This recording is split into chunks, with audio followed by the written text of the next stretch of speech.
Assalamualaikum warahmatullahi wabarakatuh. Mari kita awali ngaji Kusbaha dengan bacaan Al-Fatihah. Bismillahirrahmanirrahim. Alhamdulillahi rabbil alamin.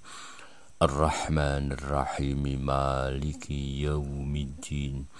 Iyyaka na'budu wa iyyaka nasta'in. Ihdinas siratal mustaqim. Siratal ladzina an'amta 'alaihim ghairil maghdubi 'alaihim waladdallin. Rabbi firli wali walida wal.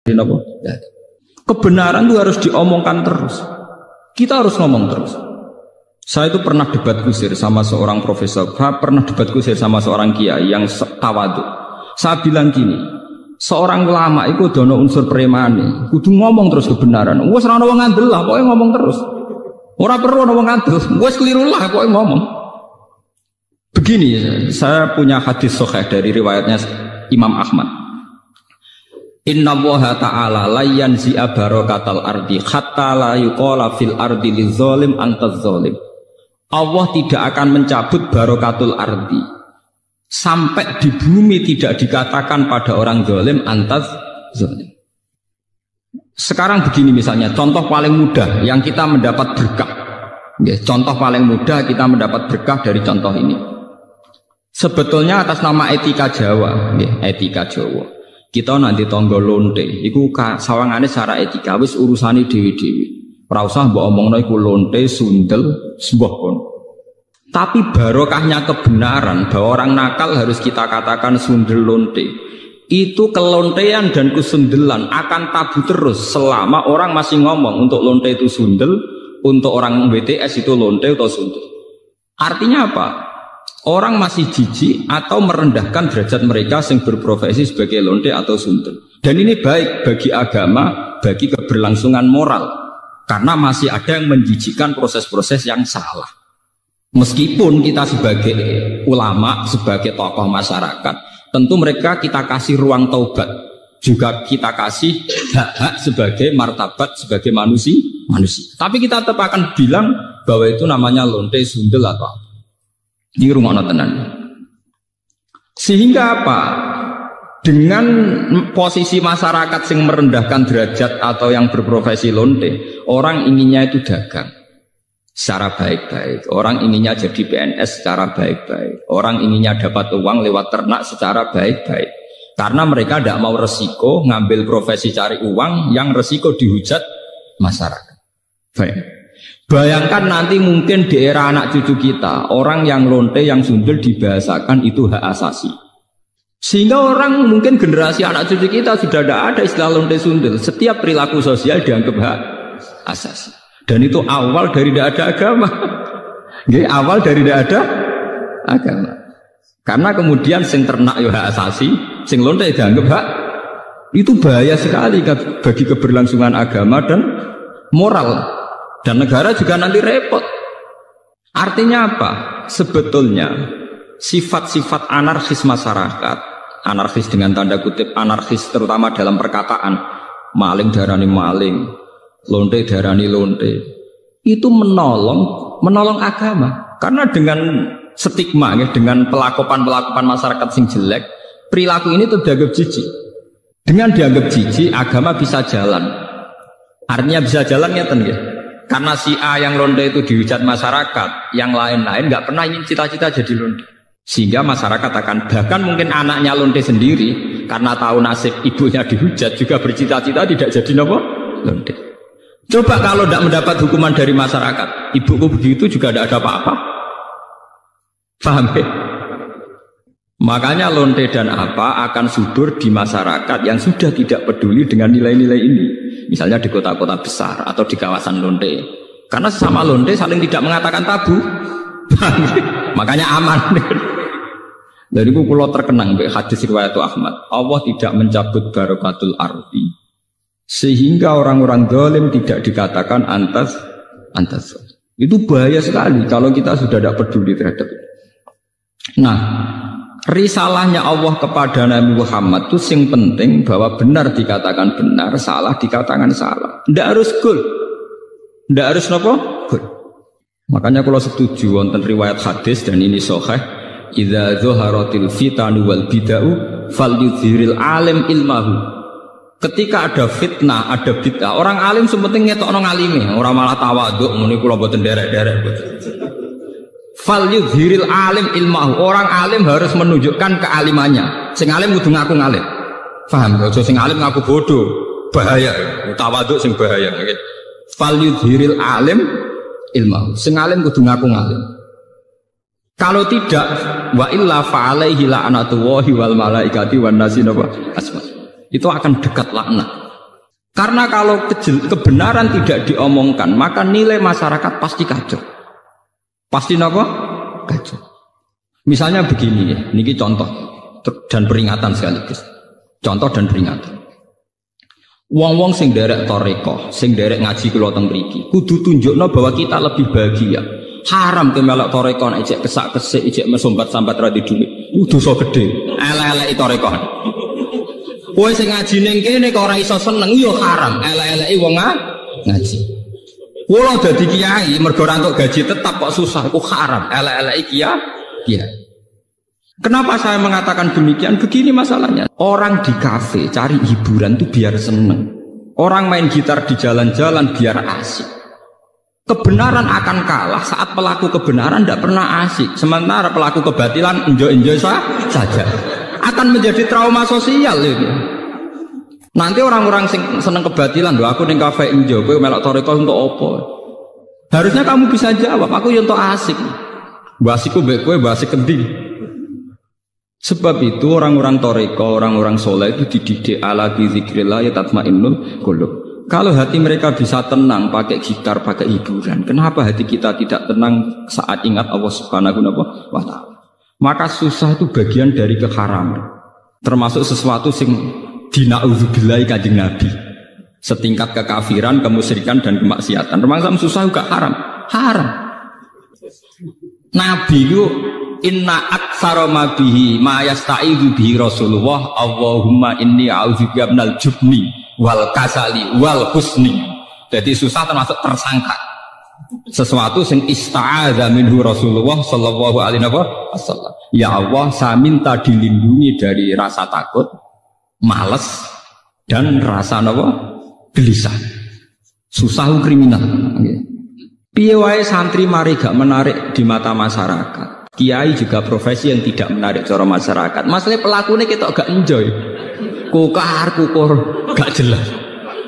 Angger ketemu tamu PNS enak ngono jenengan gajine tetap. Kula mboten jelas. Kula mangani wak pitik beda ana manakiban kan siapa yang ingin berprofesi yang nasib percontohannya kayak itu kan. Lho kula termasuk kiai sing ora tau susah. Niku akeh sing gawok. Gus jenengan dadi kiai pewe detok penang. Kula malah walian banyak guru-guru yang sowan saya padahal PNS. Gus kula pengen ayem kok jenengan padahal mereka digaji tetap lho PNS. Iku sowan kula kepengin ayem kaya kula. Saiki walian kiai pengen ayem kaya napa? PNS. Enak jenengan Pak PNS gaji tetap. Nah kula niku mboten tetap ngenteni wong mati. Niku kula ndek cerita, bapake niku mudin itu tukang rumah wong mati, anake mondok teko. Angger teko tak pondok agak di duit. Itu nggak menjalur duit, ora ono wong mati.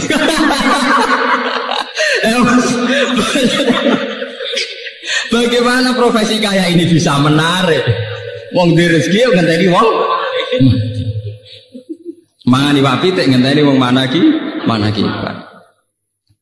Bagaimana profesi kayak ini bisa menarik? Wis ngono secara fisik ya klunak-klunak, kukar-kukur. Nah ana pegawai negeri jenengan ngoten enak apa untuk gaji tetap. Kula dadi kiai gajine gak tetap. Saya itu tidak pernah. Itu menurut saya itu haram besar, dosa. Kula sering didolani guru SD, guru SMP, PNS. Resep urip ayam apa Kak? Dadi ayam saya gampang dadi kiai ayam. Tapi kiai penghasilannya kan gak tetap dari sapa. Sing gak tetap penghasilan, rezeki pengiran tetap. Oh malah goblok tau. Rezekimu ngenteni tiap bulan. Rezekiku gak tetep kok saking sering gak tiap bulan. Aku kadang rezeki tiap dina. Pinter. Berarti sampean nak sering di dhuwit. Malah goblok meneh daran rezeki mesti duwe malah goblok meneh. Rezeki ora mesti duwe, sehat yo rezeki, seneng yo rezeki. Kowe malah dadi bodoh meneh daran rezeki mesti napa? Duwe. Iku penyempitan ilmiah. Nek wong intelek ciri utamane ora goblok kamu. Termasuk goblok daran rezeki mesti napa? Duwe. Berarti enak gak jadi dia, enak banget. Jadi jelas. Eling lho, termasuk susah itu ista'adza minhu Rasulullah. Inni a'udzubika minal jubni wal kasal wal hazan. Susah. Termasuk masalah utama umat Islam sekarang, kenapa tidak bisa kompetisi? Karena mental susahnya itu menggantui. Bagaimana orang bisa kompetisi, aman-aman susah, kukar-kukur? Tidak bisa. Orang bisa kompetisi itu kalau fresh, kalau dalam keadaan sigap, berlapang dada. Nabi ku iso hebat, itu termasuk rumusnya Sito. Alam nasroh lakanova sadrok, karena berhati lapang. Sementara problemnya wong soleh teng Indonesia, angger wong soleh ku identik mbek klunak-klunuk, kukar-kukur, sumpek. Dan itu dirasa tidak dosa. Mergo nyongkone dosa mau zina, mateni wong dan sebenarnya itu bagian dari dosa. Salah. Saya punya banyak ayat tentang ini, misalnya ngeten. Qul bi fadlillahi wa bi rahmatihi fa bidzalika falyafrahu huwa khairum mimma yajma. Wong Islam kudu yakin nek wis dikai fadhole Allah, rahmati Allah kudu seneng. Wong nek wis iso seneng luwih hebat timbang liyane. Tapi kita seneng masalah, mergo dibunuh oleh tomak kita. Soal seneng dadi kiai nak santrine akeh undangane akeh. Seneng kok repot. Ngenteni santri akeh yo nak ora. Ngenteni undangan akeh yo nak ora. Nak cara hikam mulai ngajari gampang. In aratta antasta'izza bi izin la yafna ya fala tasta'izza bi izin sing yafna. Kalau kamu ingin punya harkat yang tinggi dengan derajat yang tidak pernah lapuk, tidak pernah hilang, maka kamu jangan merasa terhormat oleh sesuatu yang mudah hilang. Saleh kados kula wonten kiai, nganti saiki gitu pengaruh. Tapi kula mboten bodoh, kula ora ngarah seneng perkara sing ngaji akeh, seneng mbek sampean-sampean ora jelas-jelas mboten ngarah. Karena ini sesuatu yang bisa hilang. Bisa napa? Iya. Saya ngaji di sini seneng karena saya melaksanakan perintah Allah. Perintahnya Allah pada ulama disuruh ngajar. Saya ngajar berarti sedang dalam posisi perintah Allah. Dan saya pasti senang karena dalam bingkai perintah Allah Subhanahu wa taala. Titik. Dan itu seneng yang abadi. Sehingga yang ngaji 10 ya saya enjoy, yang ngaji 5 ya enjoy, 2 ya enjoy. Karena sama-sama dalam bingkai perintahnya Allah Subhanahu wa ta'ala. Sehingga kesenangan saya akan abadi. Jika kamu ingin luhur dengan sesuatu yang tidak hilang, maka jangan luhur dengan sesuatu yang bisa hilang. Misalnya bergantung senangnya manusia, bergantung rezeki, bergantung uang. Itu sesuatu yang mudah apa? Hilang. Kalau nanti tangleti. Nah, misalnya jenengan terus jatuh, orang sing seneng jenengan, orang sing hormat be jenengan. Jatuh kuning, dia atau jatuh paling banter wong ra seneng. Gampang toh. Nek cek dia murid yo ngak ngibadahe mulang, nek gak di murid ibadahe sabar gampang toh. Allah ora kurangan stok cara ibadah. Kena di dhuwit ngamalem yo infak, nek gak di dhuwit ngamalem sabar gampang. Artinya saat kita mulang yo fi amrillah dalam perintah Allah. Saat kita karena ada alim juga tidak punya pengaruh, sabar ya dalam perintah Allah. Ojo sampai kowe kriminal terus. Pas mulang santrine akeh niat riak, pas radi santri drengki, lha iku sempurna elek. Mu pas mulang ora bener niat riak, pas dhewean jebule drengki, elek-elek wong. Nah, kalau orang sudah punya mental demikian, itu bener-bener ma anzalna alaikal qur'ana napa litasqa. Bahwa resep Al-Quran Al-Karim itu tidak resep sing membahayakan, tidak resep yang membawa cilaka. Saya itu pernah di seminar ditanya, Pak Bah, bagaimana Anda bilang kalau konsep Quran tidak membawa celaka, sementara di antara konsep Quran itu jihad. Jihad itu perang, perang itu membawa kematian. Kalau dalam bahasa militer, orang itu kalau tidak perang itu sama dengan membunuh satu keluarga. Tapi kalau perang yang mati itu hanya satu. Begini misalnya, ketika Nabi di Madinah punya kekuatan, taruh saja yang pernah nyata itu 300 orang. Wong kafir 700 wong misalnya dalam perang Uhud nopo Khandaq misalnya. Umpama Nabi ditantang Abu Jahal CS kok gak wani. Itu artinya apa? Nabi mateni wong sak Medina. Karena kampungnya pasti di bumi hanguskan, yang dibunuh itu perempuan, laki-laki dan anak-anak. Tapi Nabi ketika maju perang paling sing mati mau 70 selawe, kowe ora mesti. Mboten apa? Mesti. Jadi konsep perang adalah konsep penyelamatan. Justru dengan perang itu yang selamat lebih banyak. Kowe wong pinter oleh mikir dangkal. Saat pengusiran Belanda, pengusiran Jepang dari bumi pertiwi Indonesia, sing mati hanya para pahlawan.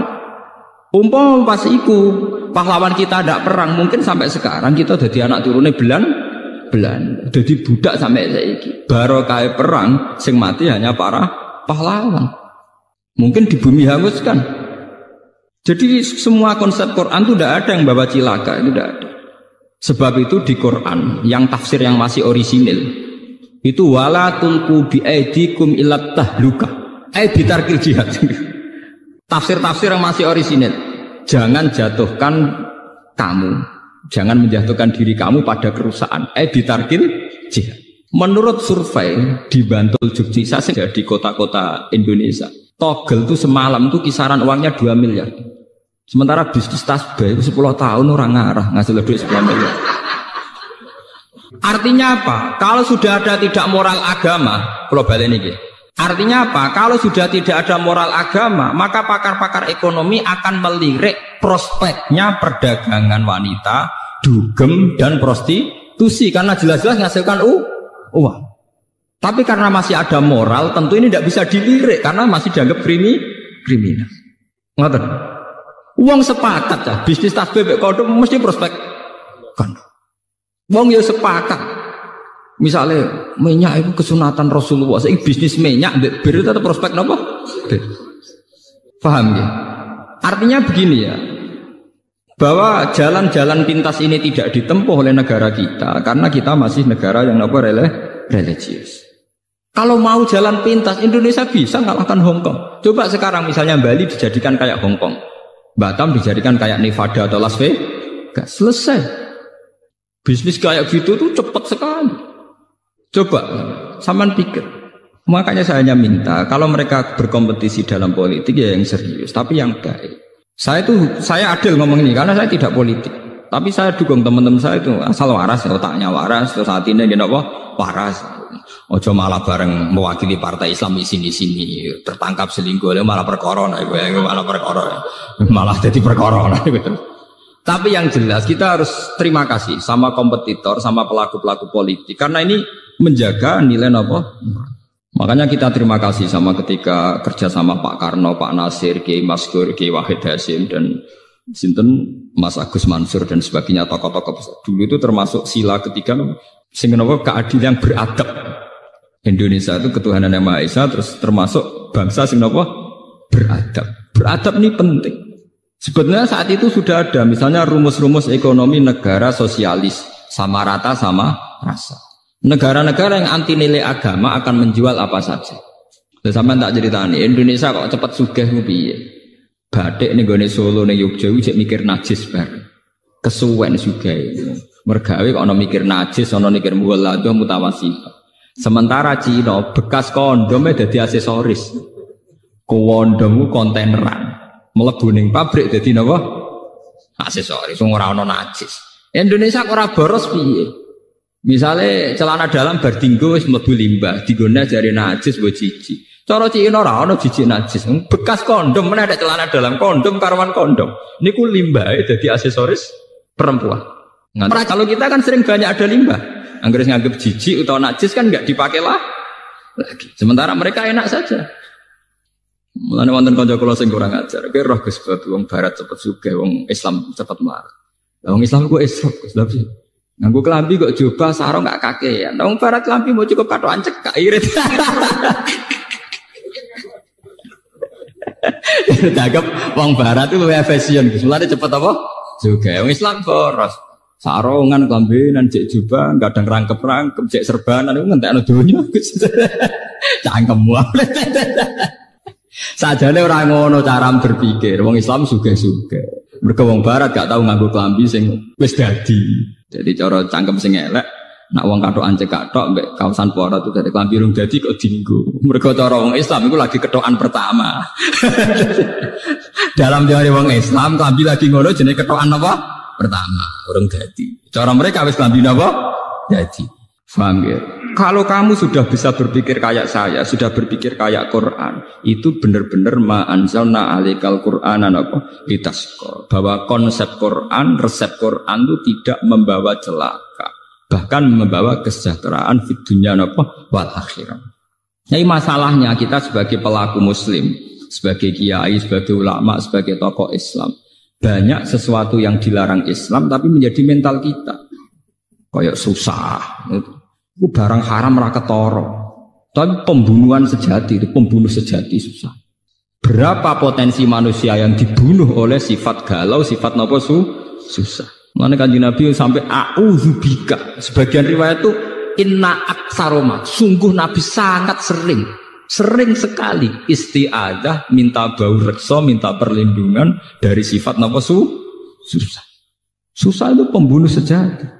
Ya sementara ning Jawa walian wong soleh ciri utamane gampang susah. Bahaya. Akhirnya sing wong dolim duwe prestasi, sing wong soleh gak duwe prestasi. Maka tidak berlaku fastabiqul napa khairat. Dan ini termasuk kriminal. Semulane kula seneng wonten hadis wa idza zaharatil fitan wal bid'u falyuthiril alim ilmahu wa illa fa alaihi la'natullahi wal malaikati wan nasi napa asma. Contoh mudah itu sekarang. Dulu ketika kita miskin, bangsa Indonesia miskin, itu ketika era Soeharto itu orang bilang karena bangsa kita itu SDM-nya rendah. Muni SDM, pokoknya tersangkanya itu petani SDM. Tapi ketika kejahatan perbankan terungkap, zaman rame-rame kasus BLBI, itu sampai 1.000 triliun. Pinten 1.000 apa?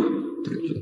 Itu orang terus tahu semua bahwa ada sistem yang salah dalam tata negara kita, sehingga kita yang miskin tambah apa? Miskin. Artinya lumayan ketika ada aktor intelektual yang membongkar kasus itu lumayan. Artinya lumayan tuh ya betul sebagian kemiskinan kita karena SDM itu serasa dibakas ya betul, sekarang betul.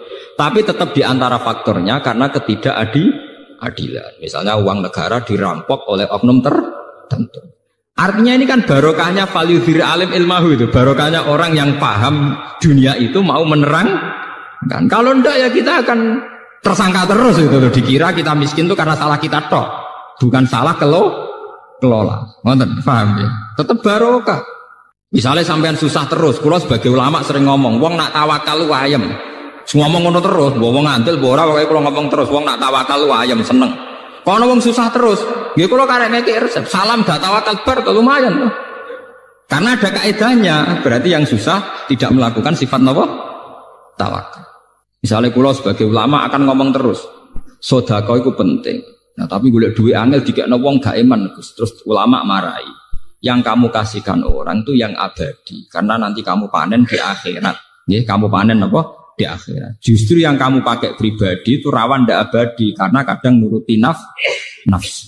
Sehingga kita mulai punya tradisi sing dikekno wong iku sing abadi. Ya kita akan ngomong gitu terus. Jangan sampai rumus sedekah ini kalah dengan rumus ngunggolek duit angel kok diajar kok ngekei. Wow. Karena yang ngomong gini tuh ngomong terus, wong medhit tuh ngomong terus. Lah jangan-jangan ulama kalah, ulamanya juga harus ngomong sing mbok kekno wong dadi sangum ning akhirat. Jangan sampai sing medhit kampanye golek duit angel-angel dikekno wong meracuni ulama, sementara ulama ra iso mempengaruhi pikirane wong medhit. Iku ulama kualik gitu, ya paham? Mestinya ulama sing mengaruhi wong awam, ora kok wong awam mengaruhi ulama. Itu pentingnya fastabiqul napa? Khairat. Itu juga butuh kompetisi dan butuh kontinu. Artinya ya kudu ngomong terus. Falyudhri alim napa? Ilmu. Kula nu seneng Gus Dur itu bukan karena saya kultus boten. Saya itu dalam banyak hal ya tidak cocok dengan Gus Dur. Tapi kula cocoknya mergo ngomong terus. Coba berapa ratus wacana yang karena digulirkan Gus Dur wong bakas. Nah jare bakas ora kudu cocok. Tapi barokah dibakas tetep dadekno intelek. Mulane kula sampe ulama iku kudu ngomong terus. Kowe keliru lah pokoke dadi intelek. Ya barokah dibakas kan. Barokah napa? Dibakas. Mulane diarani ana bahsul masail. Masalah itu kalau dibakas tetep diarani intelek. Senajan to ora tau ana solusine. Artinya sing penting niki balik pentingnya ulama omong. Lah gunane yang ngomong niku. Ya akhirnya tetap ora putus tapi kan lumayan. Ono proses intelektual, ono proses transfer informasi, ono proses pendidikan. Ngomong ya penting. Tapi yang bermutu lho, mau kan value diril alim ora jahil lho. Anak jahil ngomong malah ngacokno masalah yo. Ngalim yo ngalim yo. Ya ngalim. Dulu tuh orang tidak tahu yang namanya intelijen itu apa, konspirasi itu apa. Gara-gara dibokas, ya akhirnya uang roh.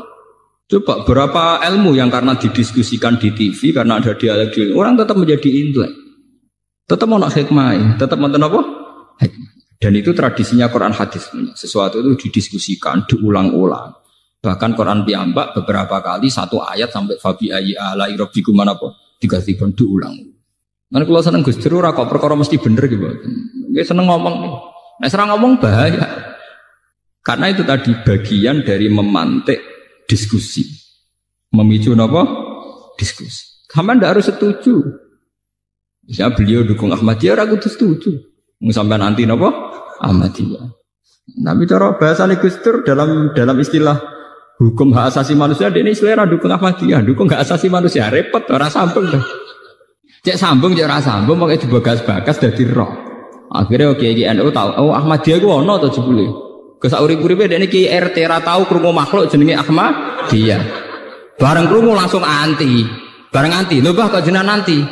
Wah Ahmadiyah pokoke sesat ngene-ngene. Lah wonten napa? Ono jarene TV ono. Ada dene dhewe ra tau roh. Ya barokah diskusi.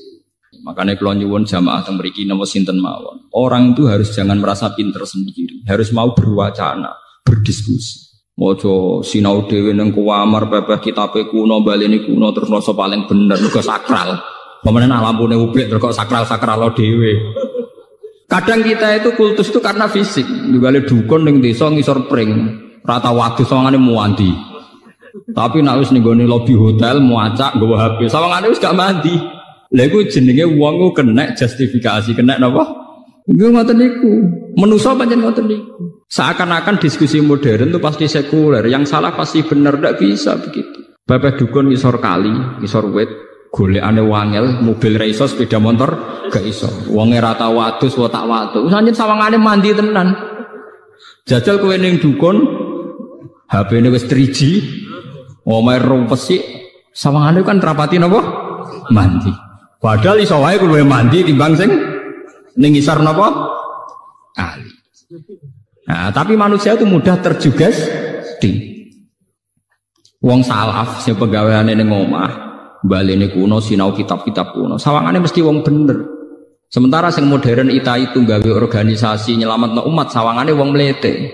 Tapi sawae cara Allah bener sing itu, mergo sing itu elek-elek sing ngurmati umat Kanjeng Nabi. Sing ning omah terus egois ngurusi awake dhewe. Paham ya? Cek barokah sing itu. Ijak ngurusi wong akeh. Khairun nas anfa'uhum linnas. Sing tengok-tengok ning omah kok nang ngurusi awake dhewe. Paham ya? Meskipun tetap wong soleh lho nggih, tapi tingkat kesolehane tetap tinggi sing anfa'uhum linnas. Lah tiang-tiang ngeten terus dijak diskusi ya kaget terus. Napa? Ya, tapi alhamdulillah ambek kula jek do purun tiang-tiang ngoten purun. Di kula ya termasuk yang modern sing ikhlas. Gawang ikhlas ora hawane, dadi ora kula mbek modernan yang sepon tak jadi diskusi kula nu cek purun. Mergo hawane bawa akhirat, kula modern aja bawa akhirat. Ora kaya sampeyan, yo jane bawa donya tenan.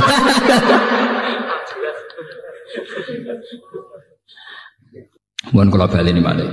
Ma anzalna 'alaikal qur'ana litasqa illa tazkiratal liman yakhsha. Tanzilam mimman khalaqal arda was samawati wal. Terus mriki wonten masalah napa nggih? Masalah teologi Islam Ar-Rahmanu 'alal arsis tawa.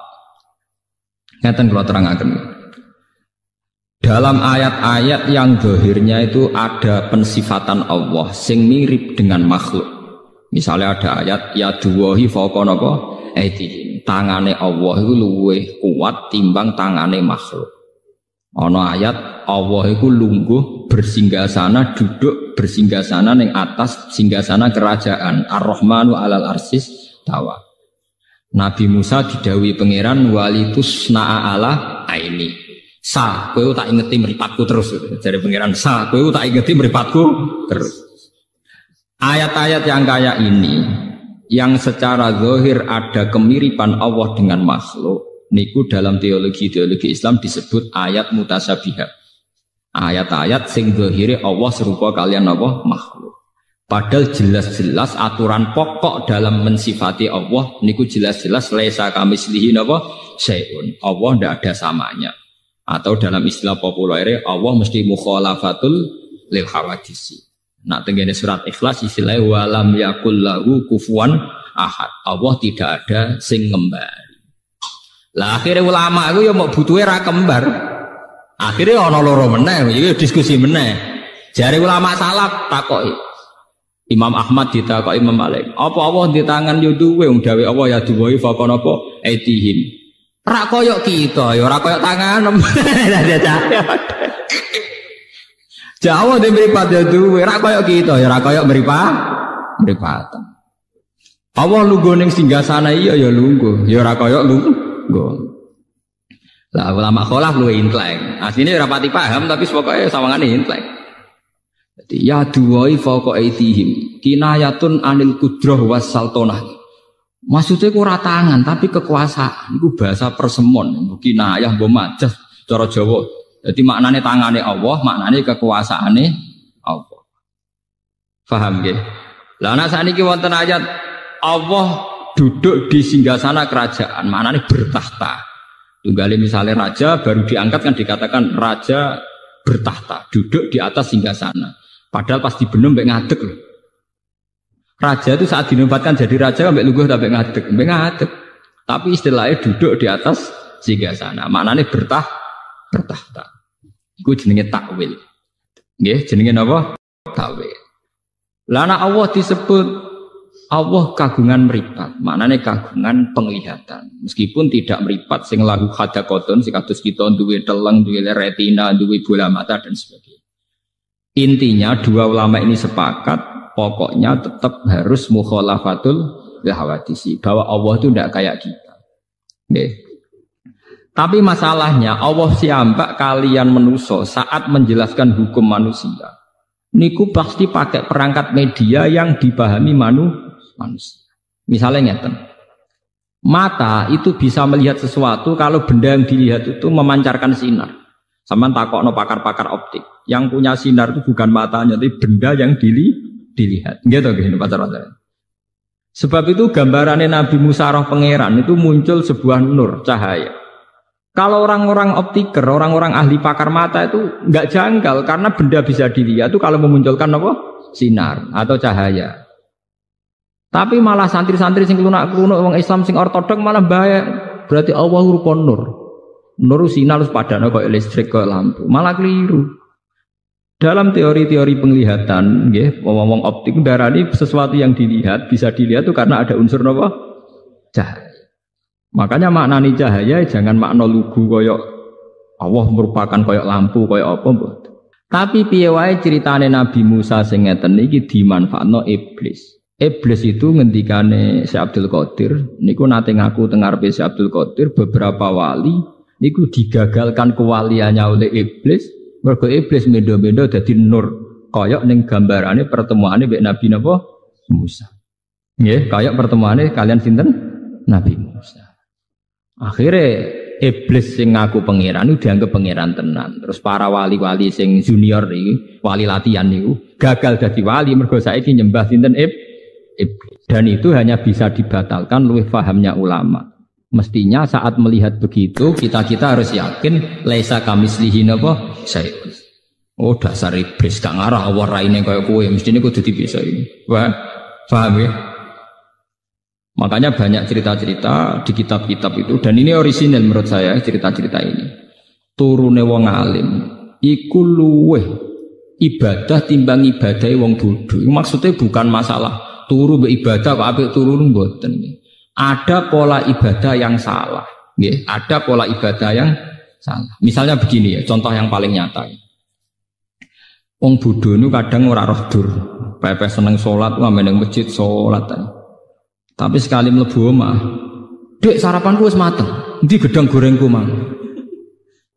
Niku kula ngaji teng Yogya tak bulan baleni. Sehingga kenangannya anak istri itu bapak nak teko iku mangan. Cah cilik roe kenangane sampean, pokoke anggere bapak teko iku mangan, bariku glegeken, bariku rokok. Padahal wong saleh tenan, nek nang masjid ya qobliyah, bagia apa ae dilakoni. Tapi ketika di rumah, khas sebagai manusia sing koyok kewan, golekane pakanan nah iku kental. Ngamuk perkara rokok ilang, mbok ngamuk perkara rung disediani mangan, mbok ngamuk perkara gedang gorenge dikekno anake, padahal jatahe dekne. Ini melahirkan memori yang buruk, memori yang apa? Buruk. Sehingga ibadah sing model ngeten iki, qobliyah ba'diyah ning masjid ora pati ditampa pangeran. Mergo ibadahe wong bodho. Niku sampai Nabi nate duka. Ada seorang sahabat soleh meneng masjid salat. Nabi cara ngingatkan sambil duka. La taj'alu buyutakum kuburan. Omahmu ku mbok dadekno kuburan. Coba kalau begini, makanya sholat yang sunat di masjid itu sebetulnya hanya tahiyat masjid dan fardu. Nggih, kabeh ulama ijma sholat yang sunat di masjid itu hanya tahiyat masjid dan apa? Fardu, ma'al jamaah. Kalau lainnya itu sebaiknya di rumah. Bahkan sholat sunat di rumah itu lebih afdal beberapa kali dibanding sholat sunat di masjid. Ini riwayat sahihah dari disepakati semua ulama. Logikanya sederhana. Kula nu ngrasakno tenan. Anak-anak kula mulai cilik senenge Quran karena dia taunya kalau habis maghrib bapak pasti baca Quran, ibu baca Quran. Ya sudah, kenangannya hanya itu. Kenangannya kalau saya habis pergi misalnya mesti wudu. Ya tidak tahu alasannya, pokoknya tahu itu. Saya itu belum pernah datang terus tanya makanan, angger teko nggih wudu terus santai. Bar 5 menit lagi takok nak lesu nggih golek mangan. Jangan sampai memori anak kita, istri kita nyambut kita pertama pikirannya apa? Pakan. Sehingga kadang anak wong saleh iku watake kepaduan. Mergo roh bapake angger teko ya pakanan. Engko ngamuk ya perkara pakanane ilang. Bagaimana Anda bisa mendidik anak dengan suasana pakanan? Cara Quran yaquluna kama taqulul an'am. Itu tidak bisa begitu. Lah omah sing koyok ngono iku Nabi istilahno ekstrim, iku jenenge omah kuburan. Istilah Nabi la taj'alu buyutakum kuburan. Kowe padha karo dadekno kuburan ning omah. Lho Nabi niku kula niku masih urip modern. Artinya modern misalnya jagane sesuk kula nggih gadah sakniki. Itu sudah modern. Tapi kula tetap tawakal. Artinya ngeten. Kan beda nggih. Nggih niki rungokno tenan nggih. Misalnya saya tanya istri saya, "Dek, sesuk masak apa?" Artinya memori makanan itu dimulai tanya jam 8 malam. "Dek, sesuk sarapan opo?" Malam itu sudah ada memori. Akhirnya bojoku mikir, "Sesuk masak opo ya? Sop apa pecel apa sambel?" Berarti bengi iku serapati eling pangeran. Mergo mikir nentokno senengane bojone. Wesuk tangi turu memulai piye carane gawe pecel. Itu kriminal. Nah, ulama ngoten napa? Kriminal. Coba bandingkan misalnya begini, saya sebagai manusia kadang kepengen sesuk pengen mangan pecel, tapi tak empet. Wes pokoknya bengi ku wiridan utawa sinau. Pas mulai jam belanja saya baru bilang, "Dek, apike masak pecel." Itu ada waktu 12 jam di mana saya punya ruang yang bebas mikir agama, mikir ilmu. Bojoku ya di ruang bebas tahajud, mikir ibadah. Karena enggak perlu dicekoki sesuk masak apa. Bedanya sangat beda. Paham ya? Karena salah memulai itu ya salah. Mulane ketika ada Nabi, fa innakum fi sholatin man tazartumus sholat. Kowe iku ya wis salat nak ngenteni salat. Misalnya begini. Jam 11, kowe wis ketok adus.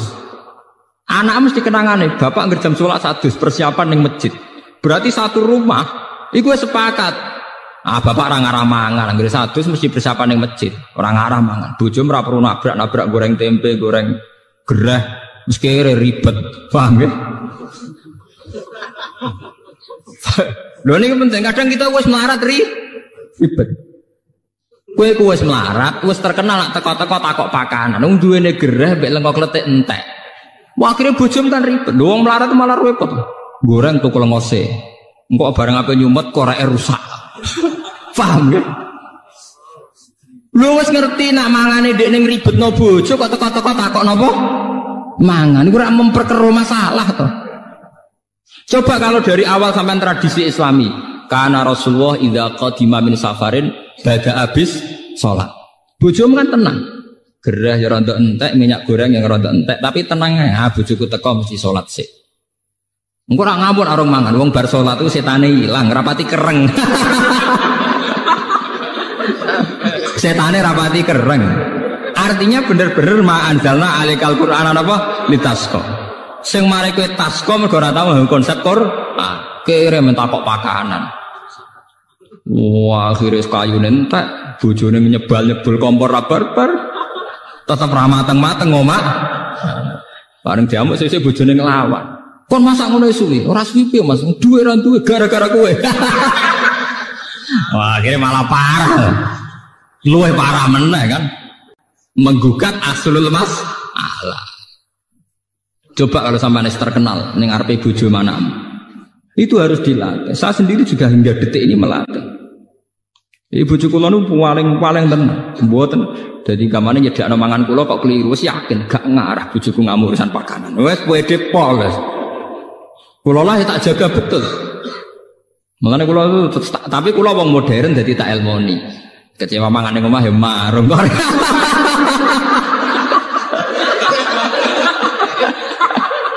Kok repot. Tapi yang penting kan menjaga harmonisasi keluarga.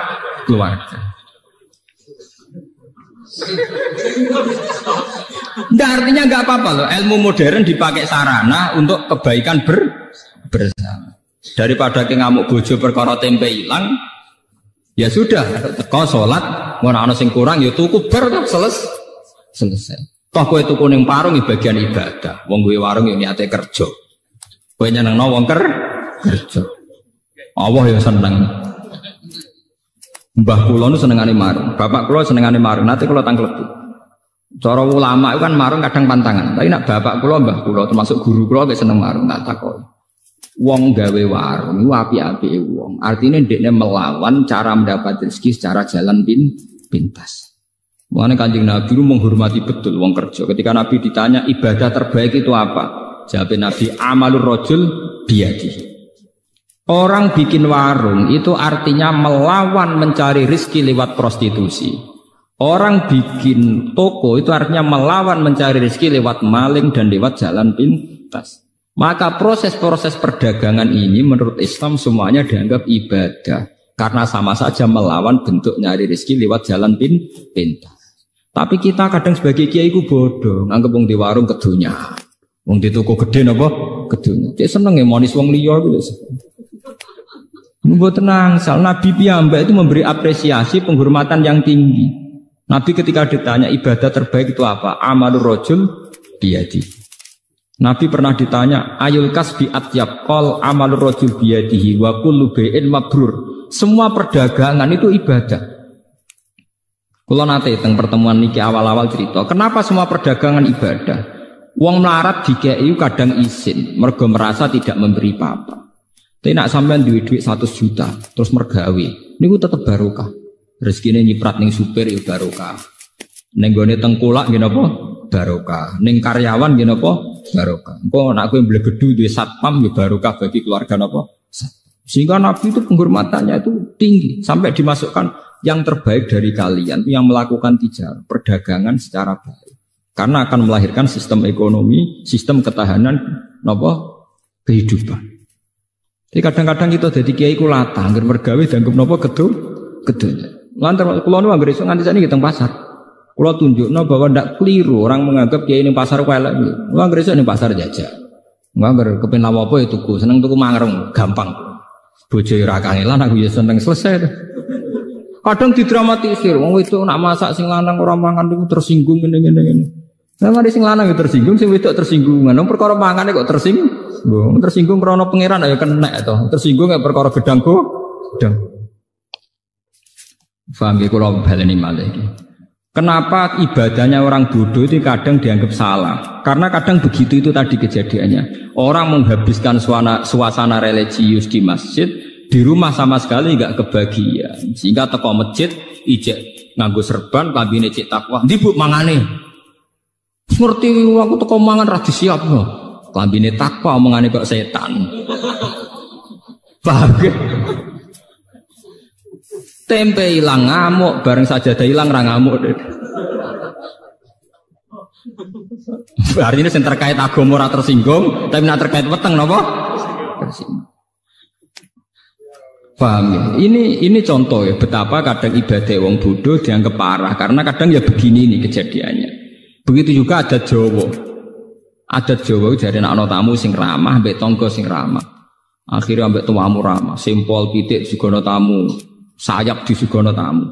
Anaknya apa mek sidik. Goblok, gua tamu. Artinya apa? Api dintekno ning wong liya, anake mau keduman sifat elek. Nak kula boten cocok. Kula ditamu nggih tak hormat, anak nggih tak hormat. Nak ning Jawa walian, misale kula dadi kiai utawa dadi bos utawa dadi wong lanang. Cepet ndek masak, iku ana tamu. Goblok tamu wis lak mulai nang mateng. Kowe kok ngekeki mangan tamu iku umpama entuk ganjaran. Iku mbok akeh ndi mek dosane kenyentaki bojo. Paham? Misalnya ke kiai sekejadiannya ngoten, kiai kadang nyentai santri, ini mergo kon kesusu hormat tamu. Umpama hormat tamu itu ibadah, tapi ambek ngomak ngamuk iku mbok akeh ndi dosane, paham? Lah ini namanya kebaikan sing dientek-entek no, ambek tamu alus tok. Gamane tamu untuk ndoket tok. Sing dikongkon untuk ri tok.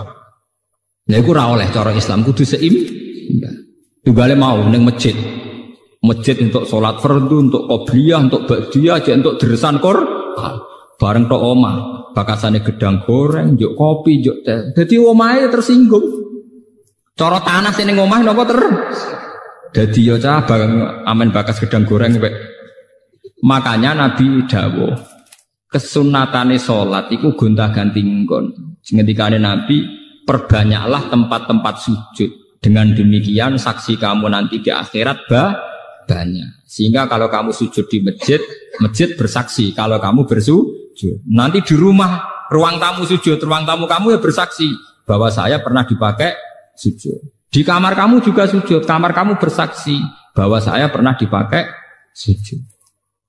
Nah ini pentingnya ngawang alim. Maksudnya ini kalau cerita, kenapa kadang ibadah yang bodoh dianggap salah. Orang kok salah ibadah boten, kadang ora roh dur, paham ya ora roh napa? Dur.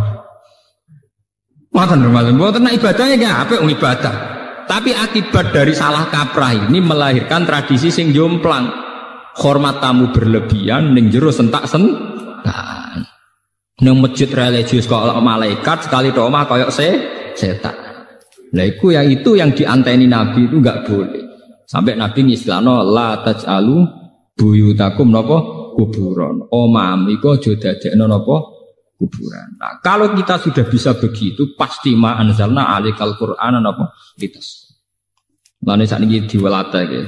Dilatih nggih. Kula pun ngelatih pada diri saya. Misalnya sampean pengen masak sesuk apa? Jangan bicarakan malam ini, nunggu sampai besok. Itu Nabi dekat.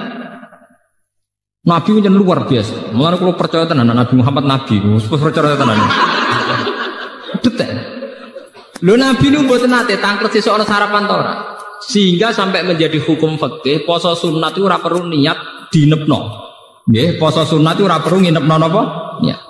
Kejadiannya sederhana. Logikanya gampang. Dalile niku Kanjeng Nabi anggere esuk lagi takok. Cara mriki nggih 6:30, wektu duha 6:30. Sah.